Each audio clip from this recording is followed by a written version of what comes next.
I'd like to welcome everybody to the Buddhist Society tonight. I'm sure others will join, trickle in a few minutes. Uh, Obviously, I'm particularly delighted to welcome back Ajahn Barry Subhaddo to the class. I was just kind of looking around at the folks who are here, and I think there are a few newcomers since oh yes, I mean, I see quite a few names I recognize, but quite a few I don't. And so really for the benefit of those who are relatively new to the class and may not have met Ajahn Barry before, I'll say a word or two about him. He is actually an old friend of the class. In fact, he's such an old friend of the class that he used to be used to be a member of it decades and decades ago. And since then, I'm not even sure it's progress, but he has moved on. He's moved on to greater things. Well, that's a matter of opinion. By the Zen group to Amaravati and being a monk in the Thai forest tradition for a long time. And then he's reverted to lay practice. He had just got a lot of experience in Buddhist practice as a layperson, as a monastic, and it's great having him along to share his experience with us this evening. New to the class, how are we going to do things? Ajahn Barry will, as usual, he'd be the first person to say as usual. He'll do quite a bit of guidance initially, and then at the end, questions, answers, discussion, all the sort of usual things you'd expect. In the meantime, if you want to send through anything by chat, a question for Barry or a comment. I mean, I always value comments saying things like, please speak up, I can't hear you. I mean, anything at all, please send it through by chat, and then I'll make sure that Ajahn Barry receives it, and so he can say something about it at a later stage. But that's about all I really need to say. And I'm delighted that Ajahn Barry is here, and I'm going to invite him to look after the class for us all this evening. Thanks so much. Thank you, Colin, and thank you, Wangdu and Buddhist Society for making this happen. It seems these online meetings are becoming quite popular, or staying quite popular, even after the COVID lockdown, which I suppose gives many opportunities to people who can't attend live groups.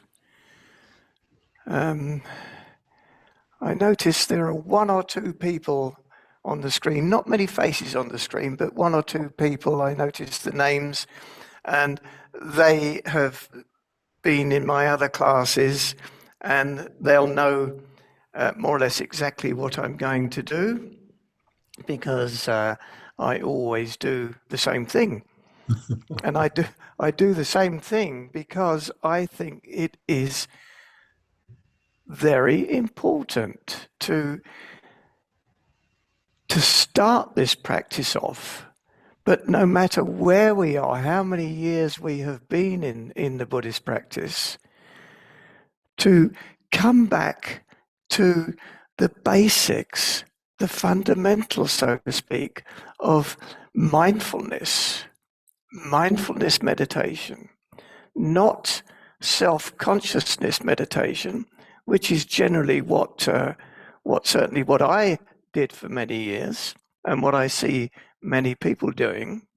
I am doing this. I am cleaning my teeth. I am drinking my tea. I am walking like this.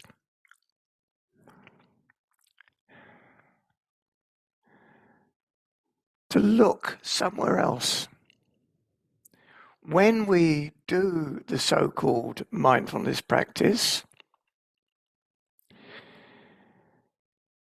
become aware of how the heart-mind truly is, how true nature truly is. In that moment of say, pure awareness, bare attention, of coming back to, say, picking whatever, say the feet, walking.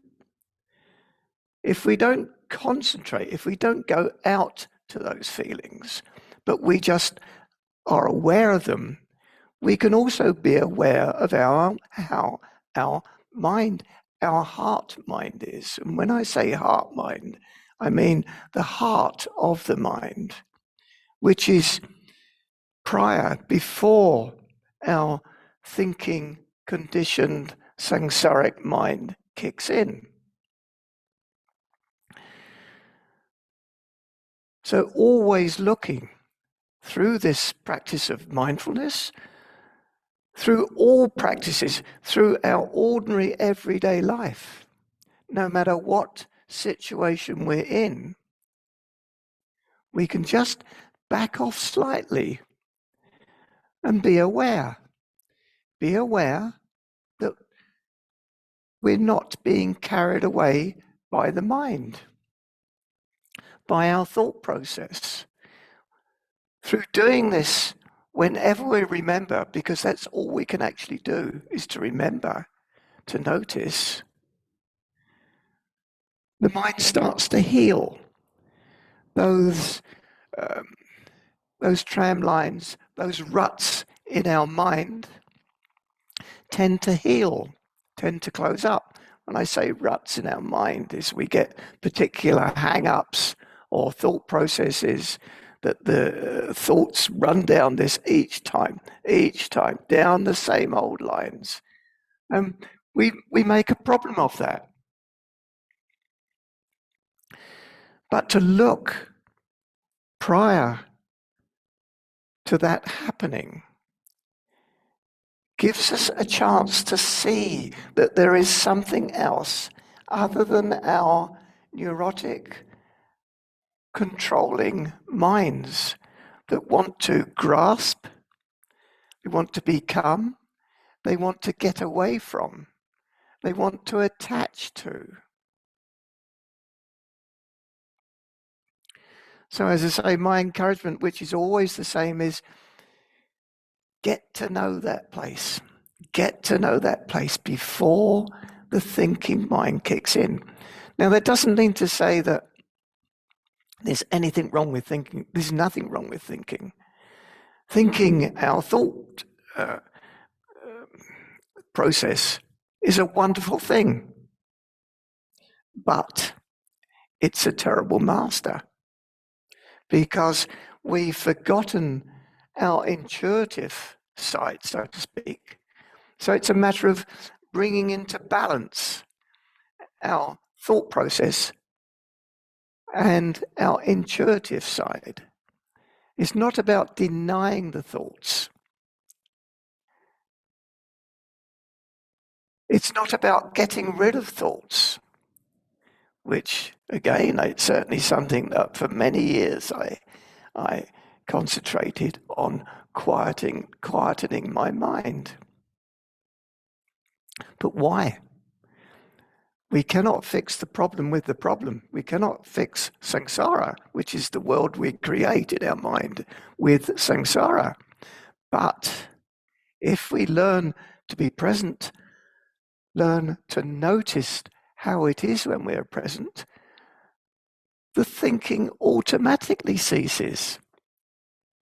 It will go off again, of course, next second, but then we notice that, we come back. The more we practice with this, the more we notice this, the less power our conditioned processes have over us. So we start to get space, we start to know equanimity, we start to know peace, we start to know true loving kindness, because we need loving kindness, because if we don't, we beat ourselves up when the mind will not do what we want it to do. We get frustrated. Oh, I've been doing this for however long, and still my mind is all over the place, and still I get in a bad temper, and still this. If you try and fix the problem with the problem, that will be the case. But if we just come back and notice that place of true awareness, we can start to live from that place. We can start to know our true refuge. So what I generally do is the first period, a sweeping guided meditation, and I'll sort of run through the body, different parts of the body. Now again, it's in actual fact not about the body. It's about shifting the attention. When we shift our attention to another part, there's a ceasing. There's that quiet knowing place we can see. So it's not about, I might say, be aware of the head, the top of the head. You might not be able to be aware of the top of the head. I might say, be aware of, take your attention to the fingernails. Well, I certainly can't be aware of my fingernails, but most importantly, I can be aware of how my mind, how my heart mind stops in pure awareness in that moment. And getting to know that, getting to trust it. I say trust it because it's something that we dismiss, because we're so used to thinking we have to control the world with our intellect. We have to get what we want, get rid of what we don't want. So getting to know that place and finding that we can function smoothly from that place, finding that we actually bring the Eightfold Path into reality instead of me trying to be this right view, right thought, right speech. I can't do any of these things. I can't do right, but I can let go. And then right is the outcome of knowing this place prior to our conditioned thinking mind. I'll just do a small introductory chant paying homage to the Buddha Dhamma Sangha. Namo tassa bhagavato arahato samma sambuddhassa. Namo tassa bhagavato arahato samma sambuddhassa. Namo tassa bhagavato arahato samma sambuddhassa. Buddham dhammam sangham namasami. So sitting in a posture that's helpful to you to maintain the awareness. So when the posture starts to slacken, that's saying to you, well, perhaps you're off on a trip around the universe in your mind, so to speak. If you don't have if your body doesn't allow that, you're sitting in a chair, an armchair, that's absolutely fine. But look at skillful means, look at ways that the body can remind you that, you've gone off again. When you start to feel sleepy, as quite often happens, notice that sleep, just before that sleep happens, we'll go into a dream and continue that dream into the sleep, or daydream. It is not real sleep. But it can fool us. It can fool us into thinking we're meditating, whereas actual fact, we're daydreaming. So in that posture, if possible, reasonably upright, or however, ideally hands together in the Buddhist traditional way.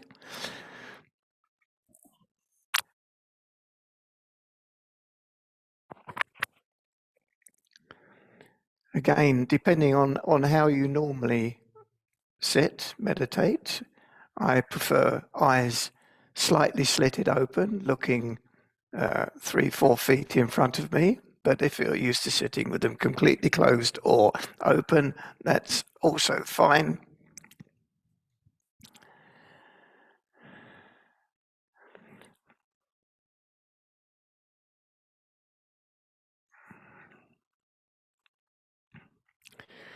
So just noticing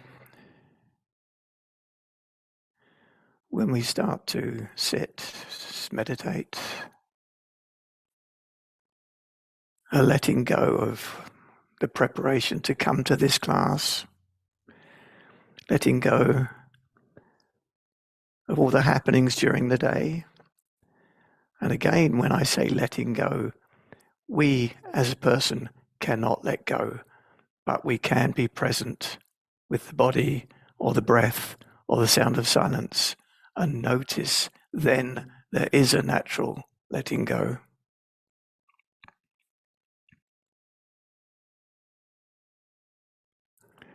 So just listening, not to outside sounds, but listening to our natural sound or the sound of silence.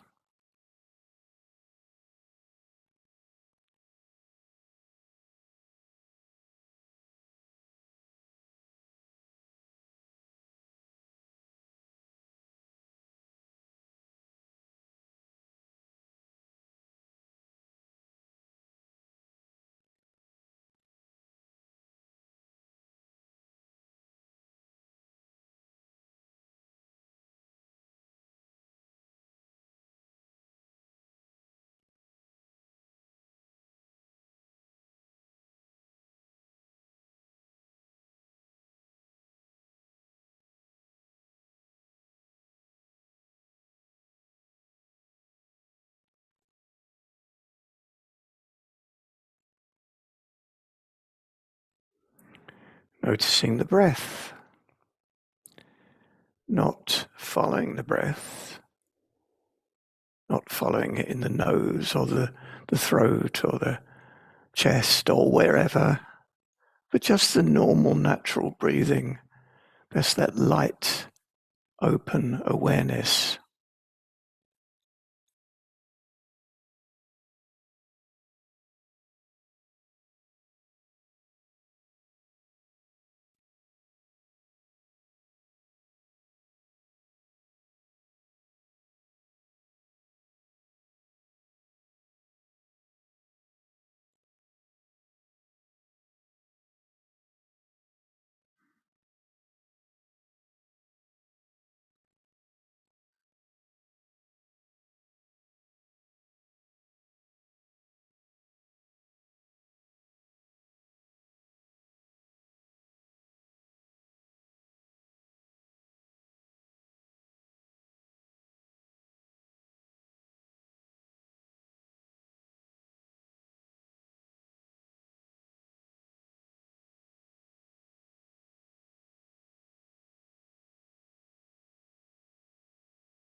So bringing the whole of your body from the tips of the toes to the top of the head into your mindfulness, your consciousness, your awareness, your bare attention. Not focusing, just lightly into awareness, not interfering, just noticing, just being aware.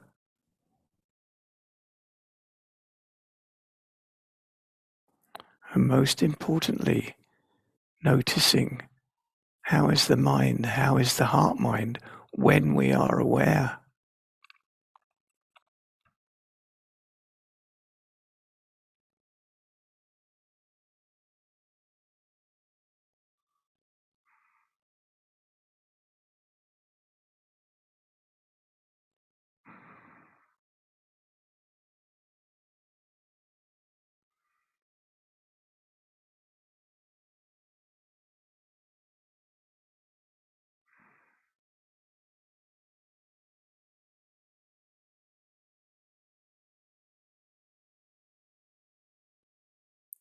So becoming aware of the top of the head.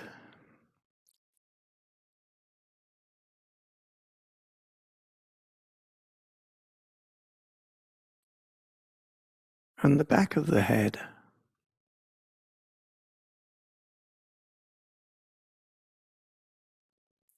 The sides of the head. And just noticing, how is the mind, how is the heart mind when there is awareness? Becoming aware of the ears and the earlobes.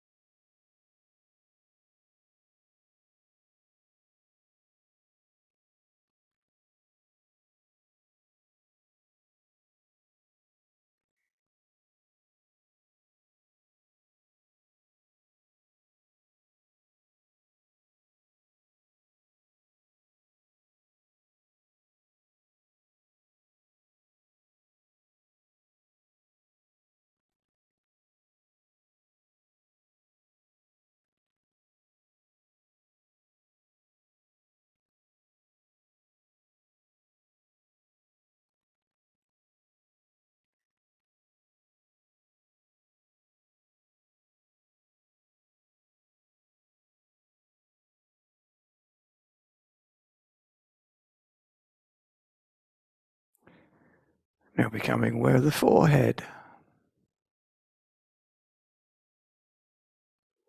and the eyebrows.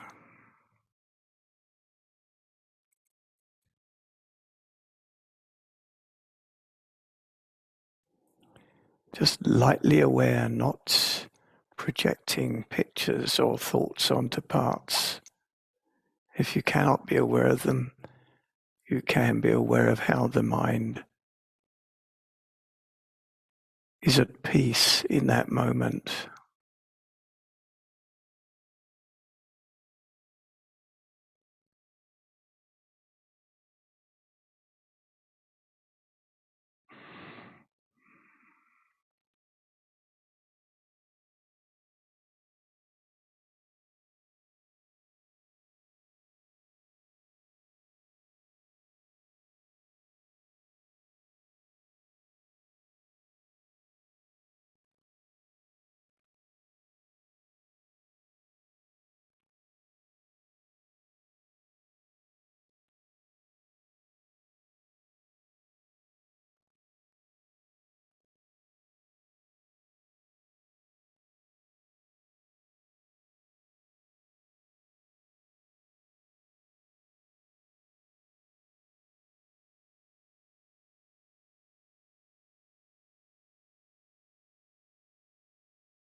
Becoming aware of the eyes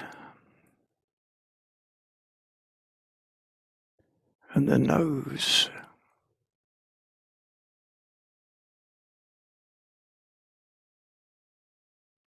The nostrils.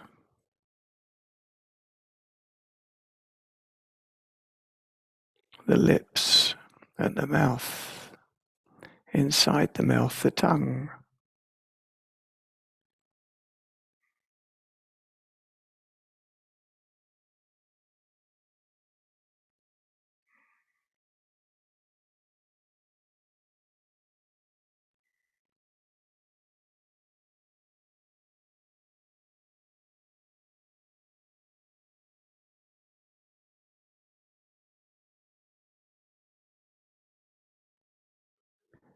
When the mind wanders, just gently, very gently come back to a particular part and just notice.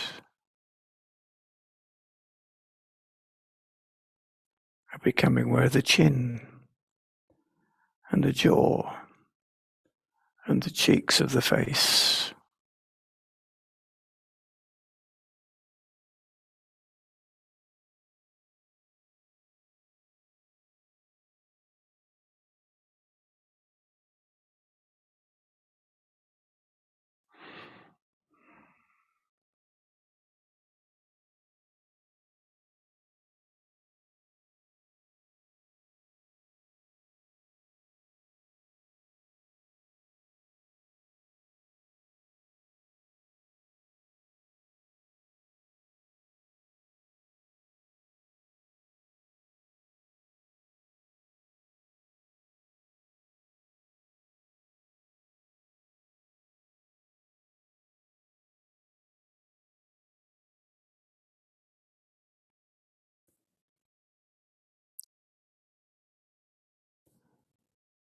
You're bringing the whole of your face and the whole of the head into your awareness.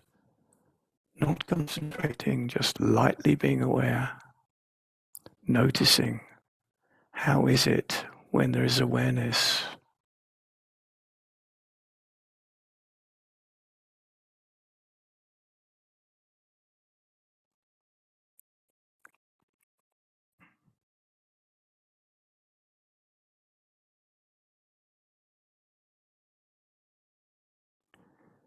Now becoming aware of the neck, right around the neck, and the shoulders.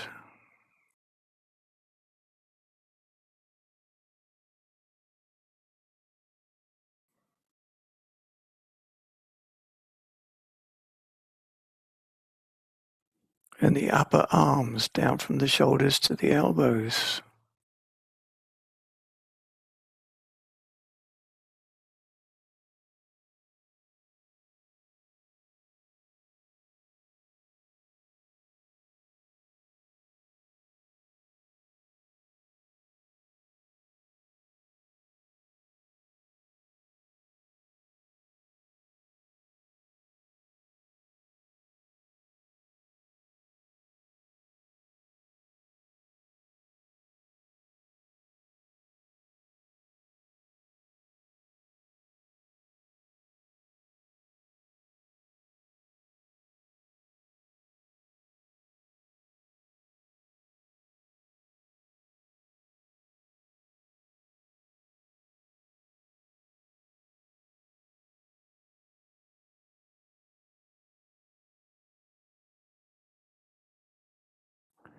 And from the elbows down to the wrists, the forearms.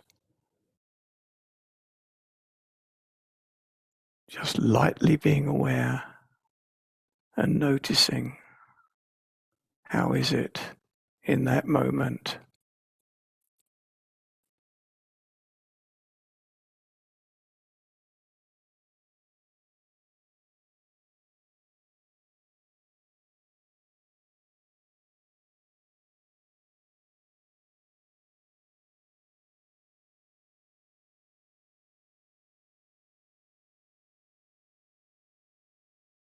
Now becoming aware of the hands, the palms of the hands, the backs of the hands, the thumbs, the knuckles, the joints of the fingers, the tips of the fingers,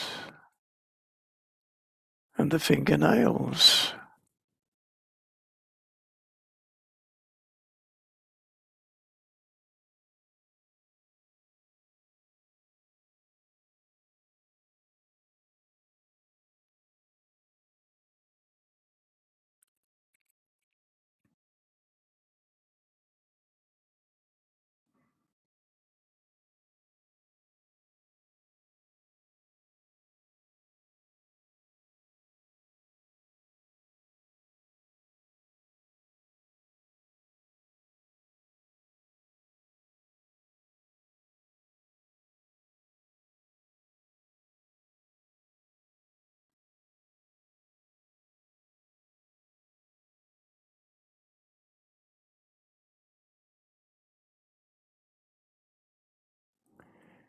Now bringing into your awareness, your mindfulness, your bare attention, your consciousness, whatever you want to call it. Your hands, your arms, your shoulders, the neck, the face and the head.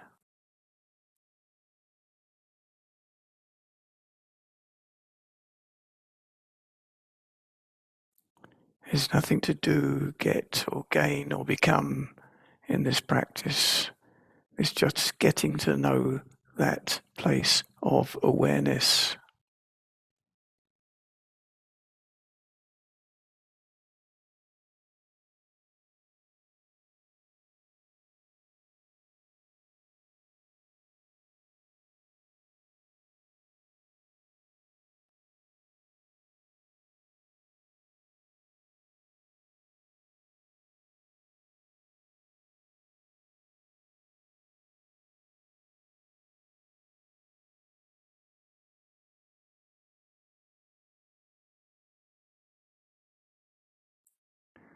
So now becoming aware of the back, down from the shoulders, down the back, through the shoulder blades, the sides of the trunk, down the spine,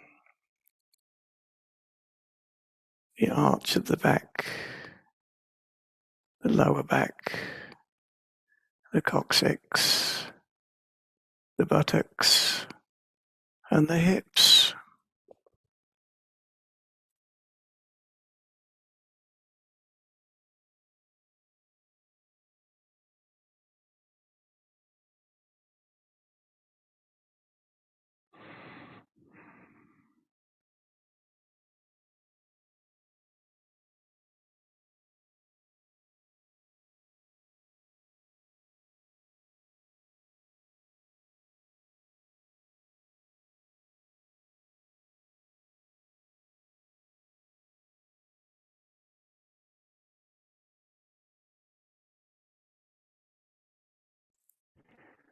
And letting that awareness spread down from the shoulders, down through the chest, through the rib cage, the lungs, the sides of the trunk, the diaphragm, the belly, the stomach, the belly, the solar plexus, the navel, down through the intestines and the groin and the hips.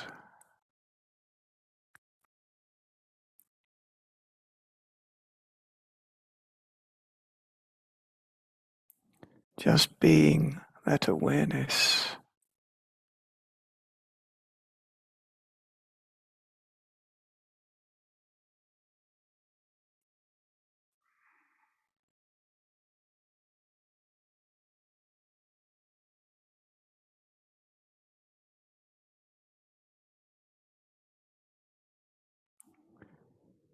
Now bringing the whole of the body from the hips, whole of the back, the front of the body, the hands, the arms, the shoulders, the neck, the face and the head into your awareness, but not attaching, not concentrating, just being aware of that open spaciousness.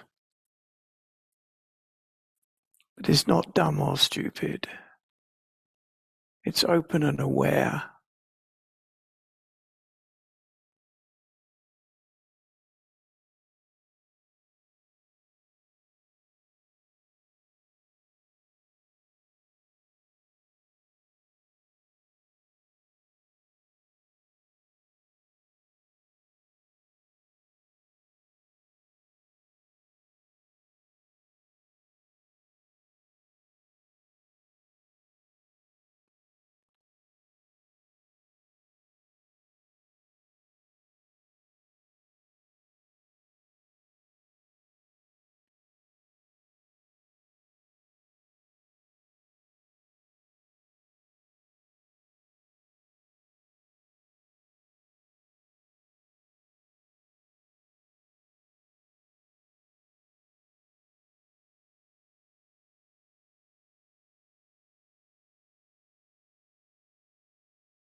Now becoming aware of the legs from the hips down to the knees.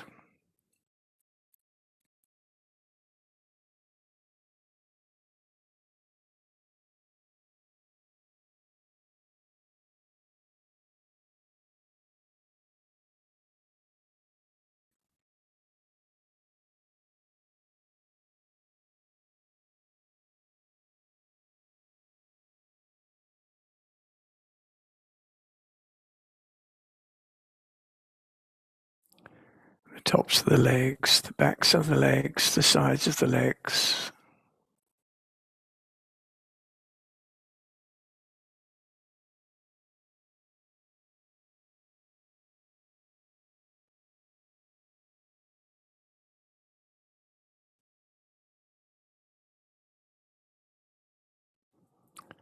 Letting that awareness spread down from the knees, down to the ankles.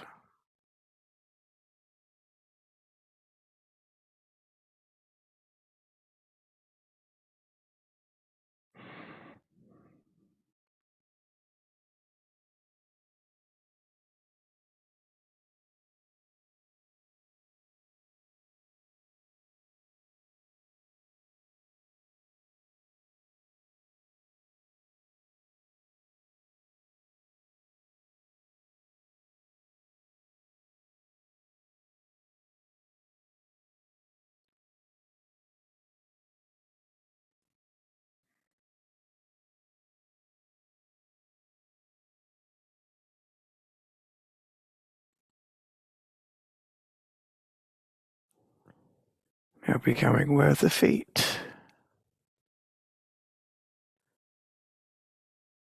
The heels of the feet, the soles of the feet, the balls of the feet, the sides of the feet, the tops of the feet, the toes, the joints of the toes, the toenails, the tips of the toes.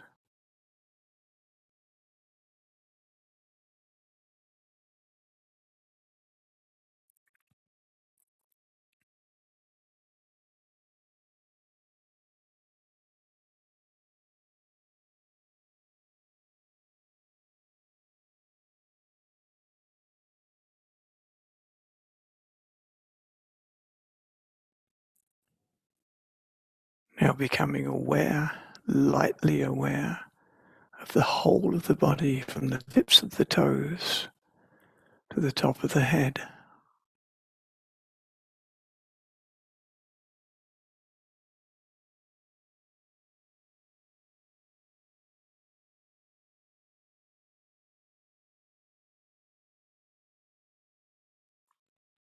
When the mind starts to wander, just gently come back, gently with loving kindness. Return to the present, a particular part of the body. Noticing the breath, noticing that quiet, normal, natural breathing, no interfering, no special breathing, just lightly aware of the breath.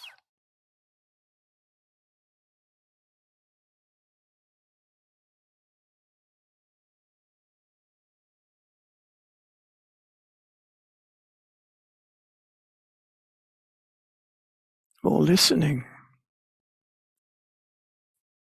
to the sound of silence, listening to that natural internal sound, and noticing when we are aware of that,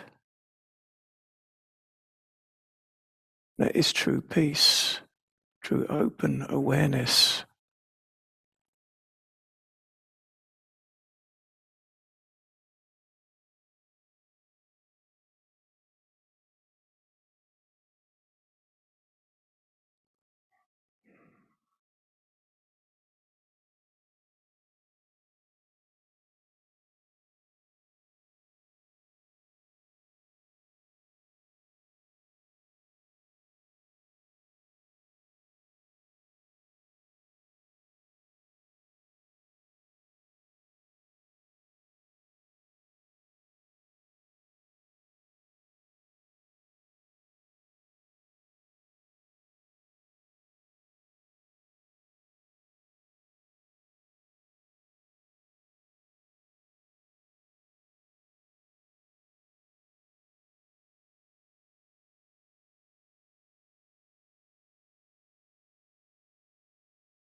So I'll ring the bell in a few seconds. but do not think in terms of the meditation coming to an end. We can always be aware in all postures.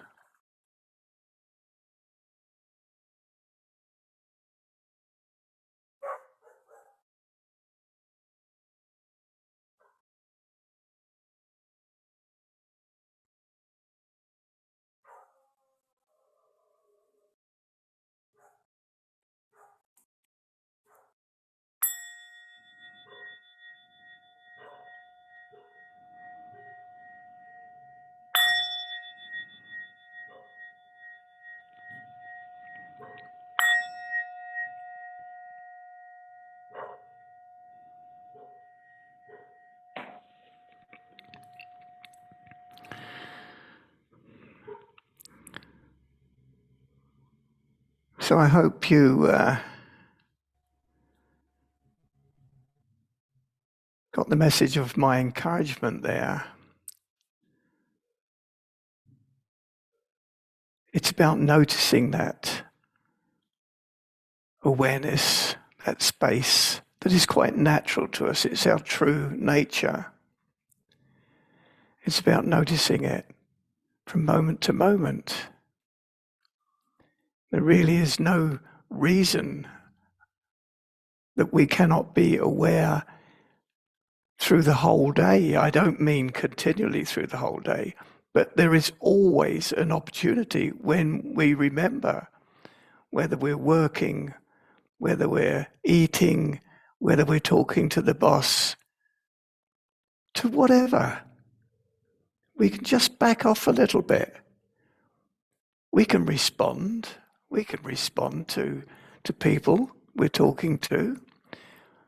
Probably respond in a much more wise way. Sometimes it's very noticeable how, if we come from that place of awareness, how the other person's reaction is quite different. They tend to respond to you and not react to you. These things can only be found out for ourselves, but it's worth experimenting. Meditation is about experimenting, not just sitting down and trying one thing, persevering with trying to be good at this or good at that. It's not about being good at something. It's about being aware, living in the present moment, living in the way it is now. Bringing that into our ordinary everyday life. And then things do start to change, not in some drastic, miraculous way, but we start to settle down. We start to respond to situations instead of reacting to situations. Perhaps the likes and dislikes tend to even out a little bit. We're always ourselves. But our response to the world that we create in our mind is quite different. We know we have perspective on the way things are.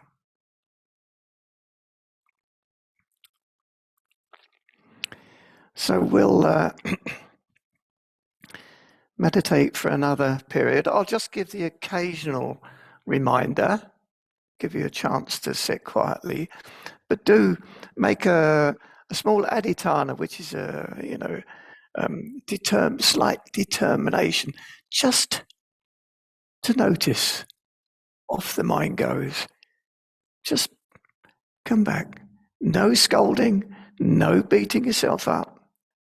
There is no time in reality. There is no time other than now. So what's the point in beating ourselves up? Because there's only now to start again. There's a very good Zen book called Beginner's Mind, Zen Mind, Beginner's Mind. We're always beginning. No matter how long we've been doing this, or we think we're experts, there is only beginning. So we'll sit for another 20 minutes or so, and And then I really encourage any questions or comments, because I think this is something that can be misunderstood, but can be very, very useful in the practice, in the understanding of the Buddhist teachings, because we understand from a place of selflessness, not from a place of self, which will interpret and cherry pick as we feel suitable. Okay.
So it's quite natural for the mind to wander. That's what minds do.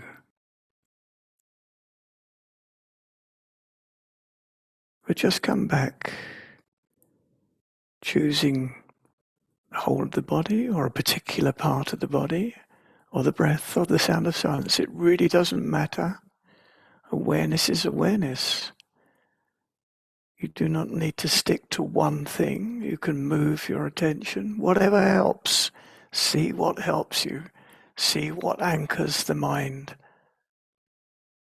And notice how it is in the present moment. Notice the way that it is.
So just noticing if the mind is wandering.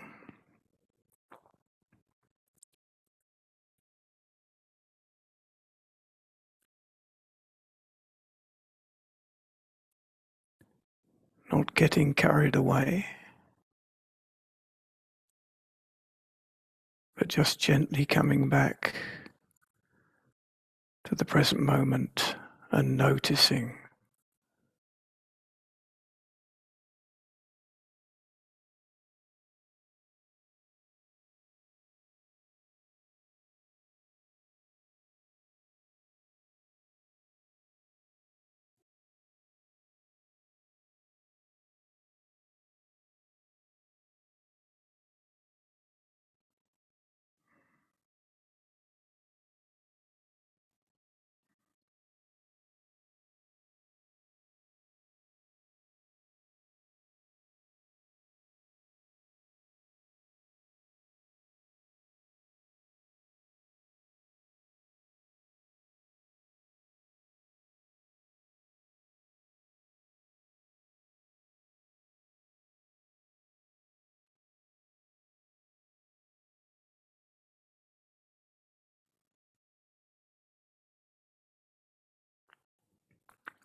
So just keep Re-establishing your awareness.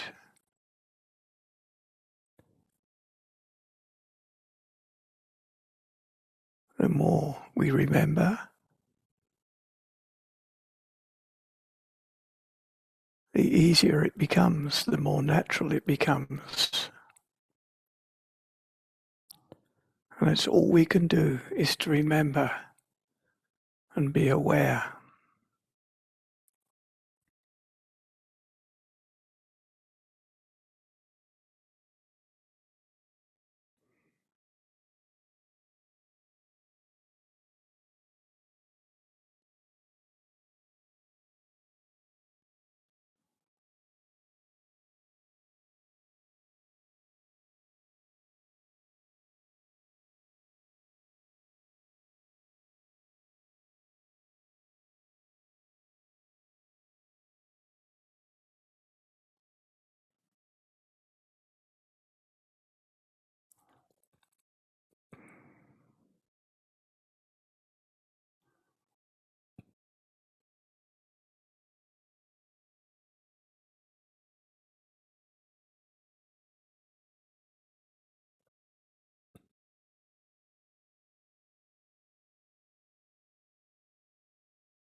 So oftentimes after a while of meditating, the mind starts to get even more restless.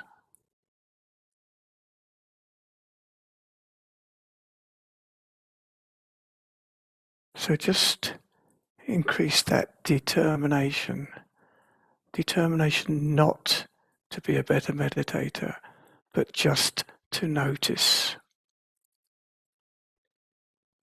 Just to notice when the mind wanders. Just to be aware of how our true is. It's aware and open.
So don't, as I sort of indicated before, when we do these types of meditations, either online like this or in a group together, they're special happenings. They're not something that we can live this way, but we can build a foundation for our practice. So we can take this into our ordinary everyday life. And it's not so difficult. Just to, when we get up from the position we're in now, when we do whatever we do, when we go to sleep tonight, just be with the body, scan through the body if it helps. When you wake up in the morning and the mind starts to do its thing, just come back, scan through the body, or just a particular part of the body, or the breath, or the sound of silence. Just noticing, get the day off to a new start. When you get up, use that as your meditation. When you have your breakfast, that's your meditation. And so it's not concentrating on these things, it's just an open, spacious awareness. Bringing the Four Noble Truths into actual living, a living way, not just a theory of life is suffering, the causes of suffering, the cessation of suffering, the Eightfold Path. Oh, I know those things. They're worthless, knowing them. But if we start to live them, we start to really see through being present, through being mindful, that suffering ceases. We start to see how through our grasping, through our becoming or getting away from, how we fall into that trap. Once we start to see this stuff for ourselves, there is a natural letting go.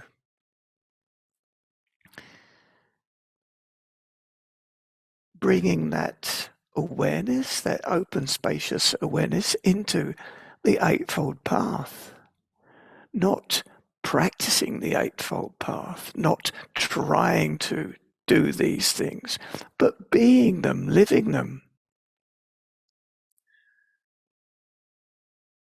Looking at anicca, dukkha, anatta, looking at, you see change from moment to moment. You understand suffering, the suffering we cause by not being in the present moment, by this tearing away of our innards, our psychological being, by having to protect ourselves. There is no self, but we try to protect it. We try to grasp it. Getting to know, to experience that there is no self, no permanent self. Getting to see it for ourselves. Okay, that's enough from me. Does anybody have any questions? Something you'd like clarifying, or some experience or difficulty or whatever?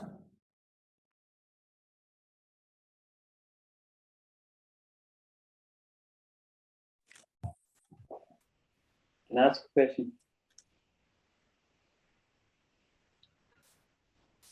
Barry, it's Alan here. It's my first visit to the class, so thank you. My question is, how do you avoid just zoning out completely? You know, so that it's like you enter a space of complete nothingness. You know, so you're not aware of anything. You're just sort of dead. That makes sense.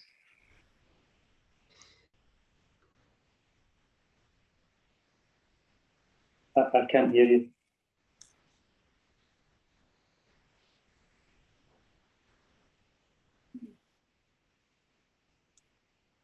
Barry, can you unmute?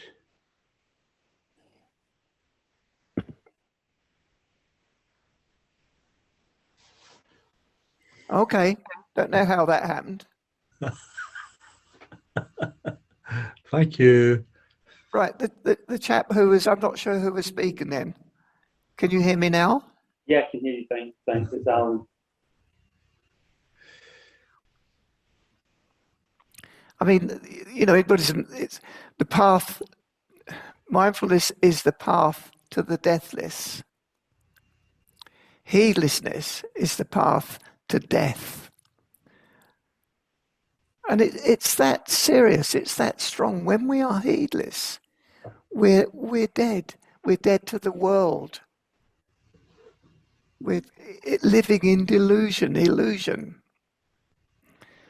So I really think that if we get to know this place of awareness, get to live from it, then we're actually seeing through that illusion.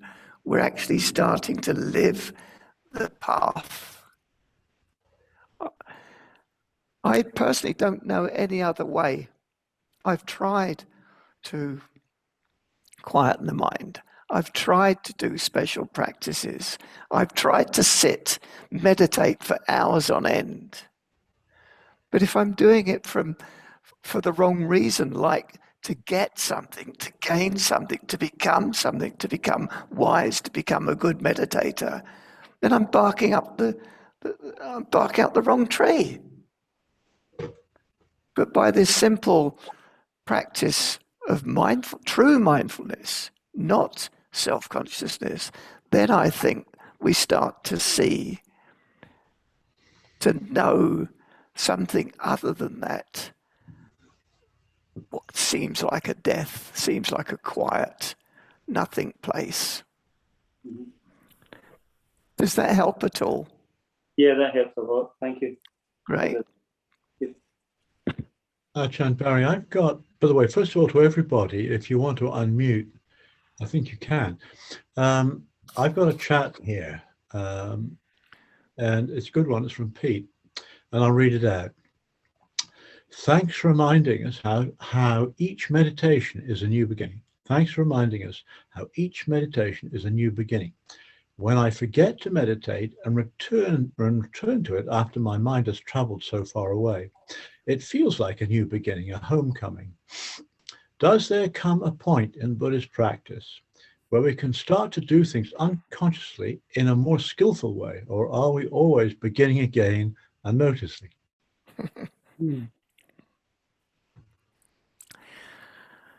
Things certainly settle down. I mean, I can only talk from my own experience. Things can certainly settle down, but you know, when crises arise, when difficult times arise, when the boss is shouting at you, or your partner's having a go at you, or vice versa, then we need to pay particular attention. We need to start again then. They do say in the Zen tradition that the Buddha is still practicing with us now. So we don't get the idea of transcending all of these difficulties, because it's not about being, or it's about being human,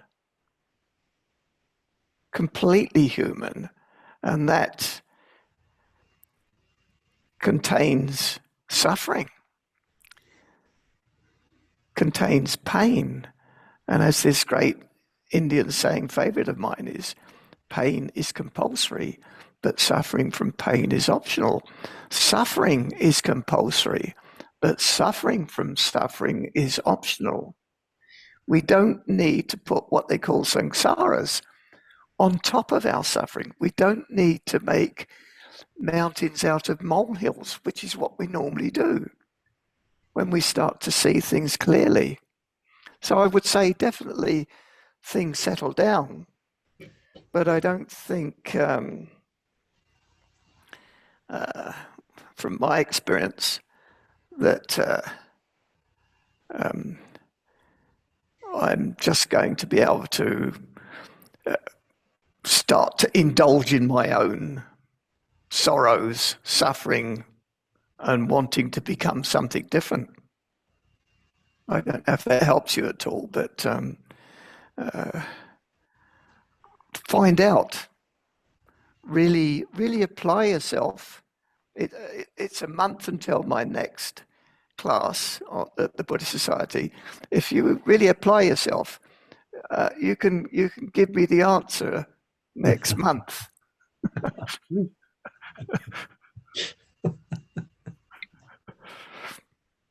And that, just for the record, that will be on the 27th of October.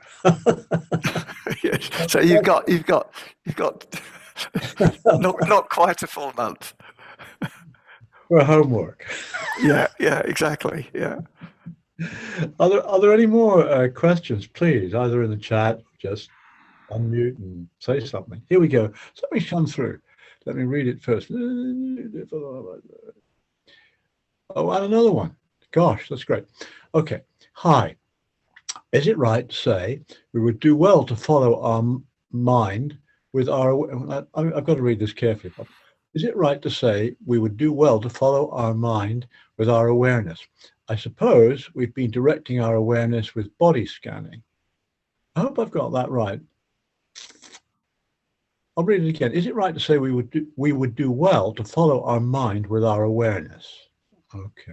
I suppose we've been directing our awareness with body scanning. I don't really understand that, but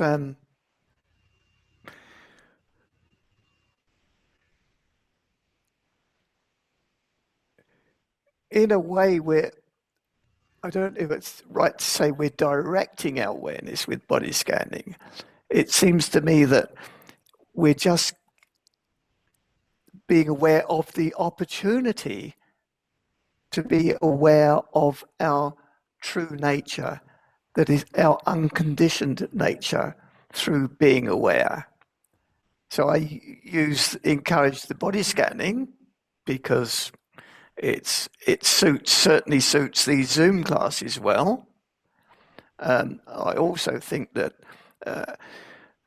it's quite often the case that we attach to the techniques and somehow think the techniques are the practice. But I don't believe the techniques are the practice. The techniques are giving us the opportunity to see that place of true wisdom. So, because I don't really understand that question, the way it's put, I can't really. Can you add anything to that, Colin? Well, to tell you the truth, I've just lost the full message. I've got several other chats have come up. So, let me try. When we do body scanning, we're developing this ability to realize awareness. When we do body scanning, or when we follow the breath, or when we use a mantra, these are just helpful reference points or anchors that we're training the mind to turn to. I see it as these are skillful means of letting go of the alternative. I always think of it like that, as letting go of the alternative. So there's something out there called sensations in the body or the breath or whatever we use as a meditation object, and we're aware of what the awareness is up to, and gradually we're getting a bit more skill in noticing where the awareness is, where the attention has gone, letting go of it, and directing the attention back to, in this case, body scanning. So we're developing a skill specifically, tonight, as it were, or whenever we do a bit of formal meditation, we're developing a skill that we can then carry around with us and use anytime we want in daily life. How does that sound? Yeah, except for one little part I'd like to take you up on. We can't let go. You said notice it, letting go and coming back. We cannot let go. But the moment we have re-established awareness, there is a letting go. Yeah. Because again, it's one of those things that I have spent years trying to let go, thinking I'm letting go. Oftentimes people say, oh, just let go. It's not possible for us to let go because the problem can't solve the problem. But there is a natural letting go when we re-establish the awareness. So that's just a fine point of language, really. Thanks for that. And I've got some more chats coming through. So somebody, Pete says, thanks very much. Being human, the distinction between pain and suffering is an interesting one. I think that's just a comment on what he said. But it's an important point, Barry. So thank you. Yeah, it's very important, actually. Yeah. Because we think we're going to transcend all this stuff. I'm going to be some sort of God when I finally awaken. But I don't think it's quite like that. Well, I hope not anyway. Well, I've got where are we? Okay. So here's another one that's come through. This is about the previous question somebody asked on deadening. I know this place too. I learned it as a way to be safe, maybe to realize that we are safe enough.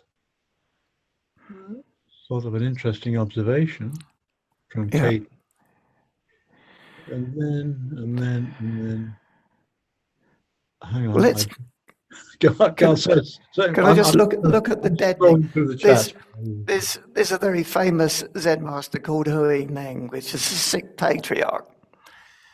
And he says, sitting he's dead against sitting in what he calls a dark cave filled with the slime of your own self-accredited views and opinions. And this is that dead state. It's rarely just blank. It's filled with our views and opinions. It's not a healthy place to be. With awareness is healthy. Awareness is here. Awareness sees things the way they are. It's like this. It's like this. So actually, Pete has come back with a question, which is, okay, the techniques, sorry, talking about this word techniques in meditation practice, have to be applied in very subtle ways if they're to work throughout the working day. Exclamation mark. Yeah, that's right. What is your favorite way to do this?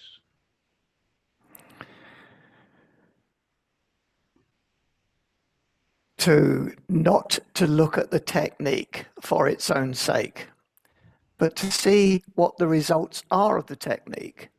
And the results, if they're practiced properly, are us being present in this moment and giving us the opportunity to see things the way they are, to see our true nature, our true awareness, which is what Buddhism is about.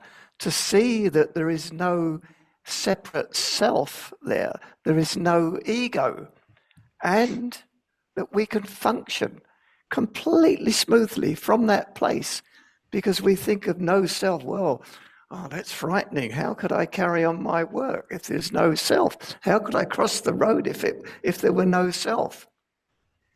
We've got these ideas, we've downloaded these ideas of what no self is like, what practice is like, what meditation is. We need to look. We need to look clearly. We need to introspect, look within, see, know that awareness. So that's how I would look at that.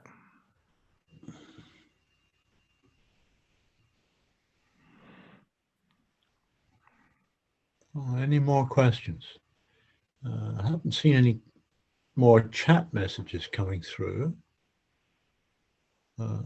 Please ping them off if you have any questions or comments, or feel free to unmute and talk to Barry. Otherwise, well, he has. Is that Andy? Andy, you've got a hand on your screen? Yeah, hi. Oh, hi good. there. Not so much a question really, more of an observation. Been quite unwell this week with a bad cold and things, and I did and ah about whether to attend tonight, but I thought I'll take it as an experiment to see how the sick body with the headache and the snotty nose, etc., is in the moment, in the observation, without any of the attaching to the suffering and things like that. Great. I think it was a really worthwhile experience because we all inevitably get sick. Yeah, absolutely. And we're very aware of how sick we are actually, and we suffer dearly, greatly in those moments. And I do feel that physically, but without attaching a narrative to it and judging it throughout the practice as being successful or failing or anything like that. There was a sort of greater calm and peace associated with that not striving. And does that make sense? Oh, absolutely. That's really good to hear. And perhaps you maybe got a glimpse of there is something there that is not sick. That awareness is not sick. Yeah, there's a bit of a space between. Yeah, exactly. No, that's really, really nice to hear. Thank you. Yeah. Yeah. So I'm glad that I came tonight, despite the other part of my mind was just like, oh, go to sleep, don't worry, do the next one. But much better in bed. Well, I am in bed, but I'm sitting up in bed attending to this. So, you know, it's the best I can do, and I'm grateful for it. Oh, so absolutely. This is how we learn. Yeah. Thank you. Thank you.